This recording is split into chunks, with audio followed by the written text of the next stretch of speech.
स्वराज मराठीमध्ये आपलं स्वागत आहे. सर्वसामान्यांचा आवाज, निर्भीड, बेधडक, स्वराज मराठी.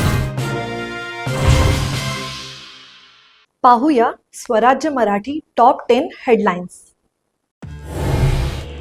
पेठवडगाव बसस्थानकाला अवकळा, प्रवाशांऐवजी तळीरामांचा गराडा, लाखोंचा निधी धुळीला, मुहूर्त कधी निघणार, नागरिकांचा संतप्त सभा.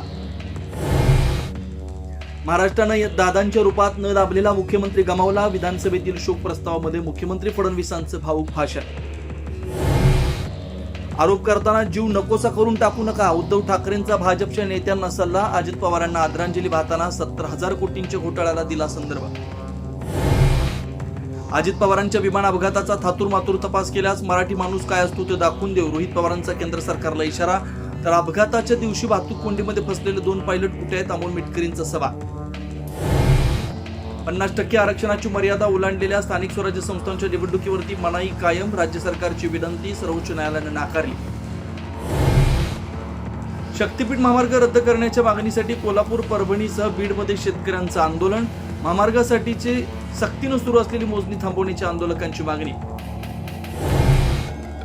राज्यभरात अनेक ठिकाणी अवकाळी पावसाचा तडाखा, बीड, यवतमाळ, धाराशिवमध्ये गारपिटीसह पाऊस, पिकांचं मोठं नुकसान, तर कोकणातील अवकाळीमुळे आंबा उत्पादक संकटात. आता इथेच वेळ झाली थांबण्याची. भेटू पुढील अपडेट सोबत. चॅनलला लाईक करा, शेअर करा आणि सबस्क्राईब करा.